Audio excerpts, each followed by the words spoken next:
حالانکہ وہ جس کے پاؤں پکڑ رہا ہے وہ اس کو کچھ نہیں دے سکتے بھیک میں.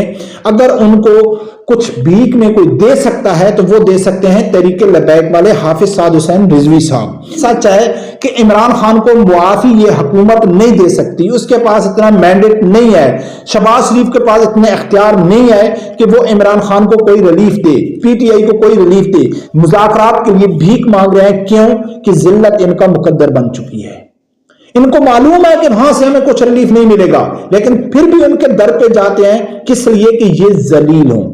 جب آپ اپنے مخالفین کی باتیں سن رہے ہیں اور منہ چھپاتے پھر رہے ہیں تو اس کی وجہ کون ہے؟ اس کی وجہ آپ کا لیڈر عمران خان ہے, اور آپ کا عمران خان کی لگائی ہوئی موجودہ قیادت ہے جو آپ کی ذلت کا سبب بن رہی ہے. اس گند سے آپ باہر نکلیں, اس ملک دشمن انتشاری ٹولے سے آپ باہر نکلیں, اور ایک محب وطن, سچی مذہبی, سچے عاشقان رسول صلی اللہ علیہ وسلم کی جماعت جو پاکستان کے ساتھ بھی مخلص ہے, جو اسلام کے ساتھ بھی مخلص ہے, جو غریب عوام کے ساتھ بھی مخلص ہے, آپ اس کے بیڑے میں آ جائیں, اس کی چھتری کے نیچے آ جائیں, اور انشاءاللہ آپ دلیر بھی ہو جائیں گے اور آپ کی عزت بھی ہوگی. بسم اللہ الرحمن الرحیم. السلام علیکم ناظرین. پاکستان کے غیر سنجیدہ سیاستدانوں میں ایک نام طلال چودھری کا آتا ہے. میں اس کو غیر سنجیدہ شخص سمجھتا ہوں. آج اس غیر سنجیدہ شخص طلال چودھری نے پی ٹی آئی والوں کی وہ کلاس لی ہے کہ میں بھی ویڈیو بنانے کے اوپر مجبور ہو گیا ہوں. حالانکہ میں پی ٹی آئی اور نون لیگ میں کوئی فرق نہیں سمجھتا ہوں, لیکن طلال چودھری نے جس طرح پی ٹی آئی کی کلاس لی ہے تو ویسے تو ہر مخالفین ایک دوسری کی کلاس لیتے ہیں, لیکن اس کلاس میں سب سے بڑا فرق یہ ہے کہ پی ٹی آئی کے لوگوں نے بہت زبردست مواد پیش کیا طلال چودھری کو کہ اس نے موقع کا فائدہ اٹھاتے ہوئے, وہ جیسا کہتے ہیں نا کہ لوز گیند کے اوپر چھکا مارنا, تو اس نے لوز گیند کے اوپر چھکا مارا, اور لوز گیند کرائی کس نے؟ پی ٹی آئی کے اپنی قیادت سینئر رہنماؤں نے کرائی. اور اس کے اوپر سب سے زیادہ جس کو تکلیف ہوئی ہے وہ ہے جو پی ٹی آئی کے یوٹیوبر ہیں اور صحافی ہیں. ان کو بہت زیادہ تکلیف ہوئی, اور انہوں نے کہا ہے کہ پی ٹی آئی کی قیادت کو جوتے مارنا چاہیے, ان کا یہی علاج ہے. اور وہ یہ کیوں کہہ رہے ہیں کہ ان کو اپنی روزی روٹی بند ہوتی ہوئی نظر آ رہی ہے, کہ انہوں نے یہ سوچا تھا کہ جو پی ٹی آئی کا یعنی کہ ایک ہم نے نقشہ بنا کے عوام کے سامنے رکھا ہے اور اپوزیشن حکومت کو کا ہم بنا کے رکھا ہے جس سے ہماری روزی روٹی چل رہی ہے, وہ تو اب بند ہونے والی ہے, کیونکہ پی ٹی آئی تو اب معافیاں مانگنے کے اوپر آ گئی ہے. تو انہوں نے صدیق جان نے بہت زبردست ٹویٹ کیا ہے, کس کے لیے؟ پی ٹی آئی قیادت کے لیے, کیونکہ اس ٹائم میں سمجھتا ہوں کہ سب سے زیادہ جو تنقید ہو رہی ہے وہ پی ٹی آئی قیادت کے اوپر ہو رہی ہے. اب پی ٹی آئی والے معافیاں مانگ رہے ہیں حکومت سے, جس کی وجہ سے صدیق جان نے ٹویٹ کیا, وہ آپ لوگوں کے سامنے رکھتا ہوں. پھر 2 ویڈیو ثبوت بھی آپ لوگوں کے سامنے رکھوں گا, طلال چودھری کی وہ ویڈیو بھی آپ لوگوں کے سامنے رکھوں گا. تو اس وقت پی ٹی آئی کا جو عمران خان کا آخری کارڈ تھا وہ تھا کہ آپ ٹرکائیے نہیں تو خود ٹرک جائیے.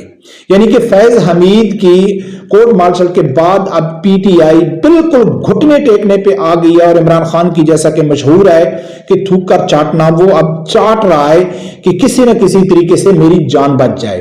اب یہ معافیاں حکومت سے مانگ رہے ہیں, حالانکہ معافیاں ان کو سعد حسین رضوی صاحب سے مانگنی چاہیے. آلریڈی سعد حسین رضوی صاحب نے ان کو آفر بھی دی ہوئی ہے, وہ کیا ہے وہ بھی آپ لوگوں کے سامنے رکھنی ہے. لیکن ناظرین سب سے پہلے میں آپ لوگوں کے سامنے صدیق جان کا ٹویٹ رکھتا ہوں, اور صدیق جان نے وہ ٹویٹ کیا کیوں, وہ ویڈیو بھی میں آپ لوگوں کے سامنے رکھوں گا. لیکن پہلے صدیق جان کے 2 ٹویٹ ہیں وہ میں آپ لوگوں کے سامنے رکھتا ہوں, پھر جس وجہ سے صدیق جان نے ٹویٹ کیا ہے, بلکہ یہ تو میں ایک ثبوت کے طور پر صرف صدیق جان کا پیش کر رہا ہوں, نہیں تو ویسے اس ٹائم جو پی ٹی آئی کے یوٹیوبر ہیں ان کو روزی کے لالے پڑے ہوئے ہیں, وہ بہت زیادہ پریشان ہیں کہ یار اب ہم مزید جوتیوں کو بے وقوف نہیں بنا سکتے, بس اب بہت ہو گئی ہے کہ اب ہمارے دروازے بند ہو رہے ہیں, کہ اب پی ٹی آئی بالکل گھٹنوں پہ آ گئی ہے, اب وہ معافیاں ترلے پہ آ گئی ہے. تو ناظرین جو صدیق جان ہے اس نے ایک ٹویٹ کیا ہے کہ پی ٹی آئی کو حکومت کا جواب مل گیا, یعنی پی ٹی آئی والوں کو حکومت کا جواب مل گیا. پی ٹی آئی کے 5 ہیرے جو مذاکرات کے لیے مرے جا رہے ہیں, جو حکومت کو بھائی قرار دے رہے ہیں, ان کو حکومت نے جواب دینے کے لیے طلال چودھری کو لانچ کر دیا. پی ٹی آئی کے ان 5 رہنماؤں کی اوقات کے مطابق نون لیگ نے اپنا بندہ لانچ کیا ہے جو ان کو مذاکرات کی بھیک کی بات پر بھگو بھگو کے پر جوتے مار رہا ہے. یہی ان کا علاج ہے.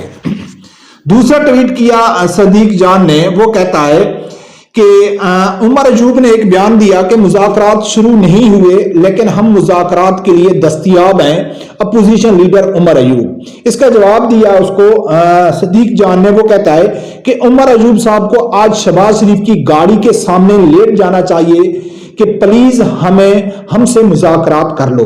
اب ناظرین، حکومت کے جو معافیہ مانگ رہی ہے، وہ مذاکرات کی باتیں کر رہی ہے، اس کو جواب دیا ہے طلال چودھری نے. وہ ویڈیو بھی آپ لوگوں کے سامنے رکھوں گا، مذاکرات والی ویڈیو بھی آپ لوگوں کے سامنے رکھوں گا. اس کا جواب دیا صدیق جان نے. صدیق جان کو میرا خیال ہے بہت زیادہ غصہ اس بات کے اوپر آیا کہ اب ہم آگے کیا چورن بیچیں گے کہ پی ٹی آئی ایک دنیا کی بہترین جماعت ہے، عمران خان ایک دنیا کا بہترین لیڈر ہے، اور عمران خان کے علاوہ سب چور ہیں، ڈاکو ہیں، ملک دشمن ہیں، غدار ہیں، لیکن امت مسلمہ کا لیڈر ملک دشمن غداروں کے پاؤں پکڑ رہا ہے. حالانکہ وہ جس کے پاؤں پکڑ رہا ہے وہ اس کو کچھ نہیں دے سکتے بھیک میں. اگر ان کو کچھ بھیک میں کوئی دے سکتا ہے تو وہ دے سکتے ہیں تحریک لبیک والے حافظ سعد حسین رضوی صاحب. وہ کس لیے دے سکتے ہیں وہ بھی آپ لوگوں کے سامنے رکھوں گا.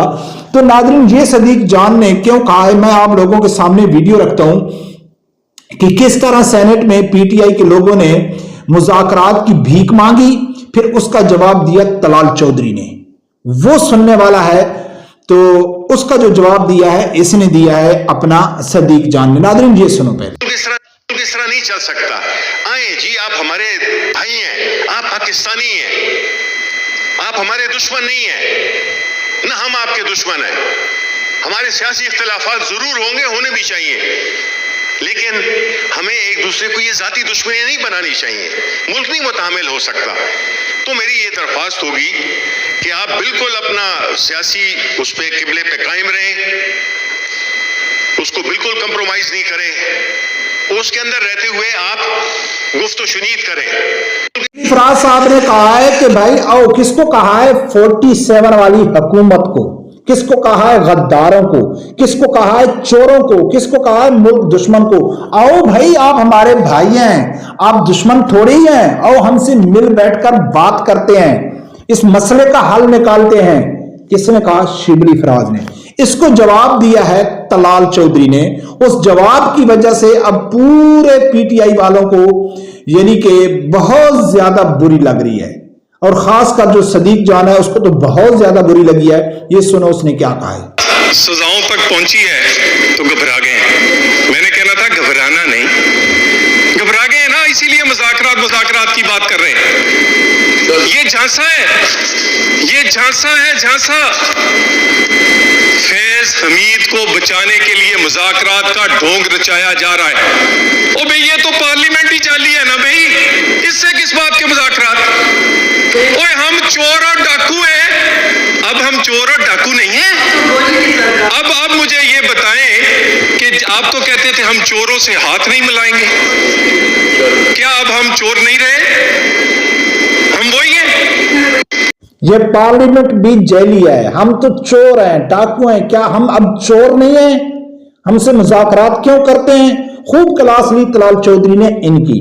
اب ناظرین، سوال یہ ہے کہ جب انسان کا برا وقت شروع ہو جائے تو پھر اس کے ہوش حواس کام کرنا چھوڑ دیتے ہیں. وہ جب سیدھا کام کرتے ہیں ان سے سیدھا کام بھی الٹا ہوتا ہے. یہی عمران خان کہتا ہے، بلکہ اور یہی سچ ہے کہ عمران خان کو معافی یہ حکومت نہیں دے سکتی. اس کے پاس اتنا مینڈیٹ نہیں ہے، شہباز شریف کے پاس اتنے اختیار نہیں ہے کہ وہ عمران خان کو کوئی relief they, P T I کو کوئی ریلیف دے. لیکن یہ پھر بھی پارلیمنٹ میں ان سے معافیہ مانگ رہے ہیں، ان سے بھیک مانگ رہے ہیں، مذاکرات کے لیے بھیک مانگ رہے ہیں. کیوں؟ کہ ذلت ان کا مقدر بن چکی ہے. ان کو معلوم ہے کہ وہاں سے ہمیں کچھ ریلیف نہیں ملے گا، لیکن پھر بھی ان کے در پہ جاتے ہیں. کس لیے؟ کہ یہ ذلیل ہوں. تو ناظرین، ان کے پاس وحدی حل ہے. حافظ سعد حسین رضوی صاحب نے کہا تھا کہ آ جاؤ، ہمارے شہداء ہیں، ان سے معافی مانگو.